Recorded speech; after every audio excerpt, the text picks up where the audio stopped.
DJ, can you get him, please?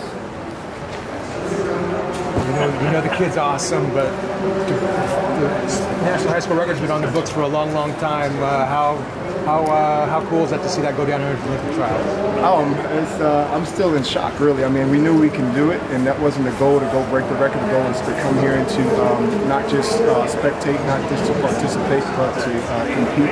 And he did that. And I mean, we have a race plan, obviously, that he followed very well, and we knew it could happen. But I mean, you just want to compete. You want to see him do well. You want to see him follow just all the training that he's been doing all year long. And the last time we were here, the very last race we were here, it didn't go so well because we got off our race plan, and we said right over there, maybe 30 feet from where we're standing, we're going to come back here and it's going to be a lot different, and it did. So I'm happy and proud of him, and that's crazy. I think it was 1982 or something like that. So that's pretty crazy. Can you do this 3 times in a row? I can do none of it because guess what? You don't see me on the track. But he can. I mean, again, we trained for this. One of the things that makes me laugh and just kind of makes me scratch my head at the same time is when, the prognosticators say what can and cannot happen. I think someone said, if you believe you can, you believe you can't. Both those people are right. Which one are you? And not only do we believe we can, but he's already proved it. Back at Penn Relays, he went 44.3 and 44.6 within 5 hours. So I really don't listen to the people who say that it can't happen. We have a race plan, and we train for this. He trains harder than anyone I've ever seen, this is just everyday work for us. So yes, he can do it. I think he's got more in him, and we'll have to wait and see what happens. How much of that Penn Relays experience cultured the way he's coming into today? I mean, obviously at the 4x4s, they didn't go to plan, but he's run fast splits before. Did that help sort of build him up toward this moment?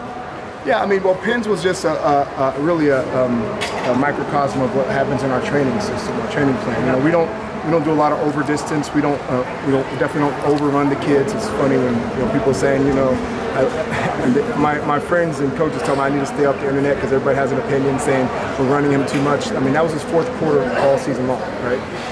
So it helps because the way we train, it's really according to where his splits are supposed to be, and him progressing over time. So Penn Relays helped, but it was really showing us what we already knew from training. And again, I just believe that what happens in training is going to produce itself on the track. And what you see today is not by chance, it's not by happenstance. It's because he's working on this every single day. And he's the type of kid who's locked in. He wants to know the numbers. He challenges me, not in a disrespectful way. He challenges me to get better. So I'm staying up wee hours in the morning trying to figure things out down to the 100th. Believe it or not, we split things in 50s, not just hundreds. And we watch patterns, and we have different philosophies. But it doesn't start now. It started back in September. Penn Relays, to answer your question, helped us do what we knew we can do, but it also gave him the confidence that, hey, if you're talking about, 3 quarters in 4 days, how about we do 2 in 5 hours? And he showed that it works. So 44.6 though, no surprise at all when you saw that time pop up? No, sir. No, he did we did a test. We do test runs in the fall, so we did our fall test run I think in October. And we did 45-second test runs, and I think he hit something like 399.2, and I had to look at the clock like twice and say, wait, was that a 45-second test run or was it a 43-second test run? So we knew he had it in him. So what we had to do with him, we just had to manage and make sure we don't give him too much. I think sometimes when you have athletes that are talented, we try to do too much too soon, or we try to overload, but less is more in this case, and let's work on the technical components. We're very big, as some of you know who know me, very big on the technical components of sprinting. So when he got here, we had to teach him how to sprint. He had a big engine, we knew that. That was a problem. He has a great heart.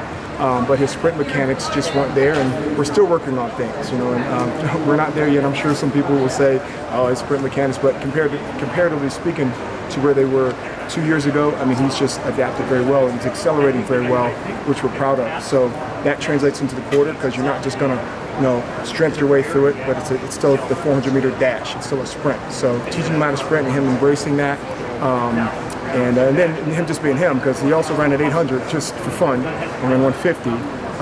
It doesn't surprise me. No, sir.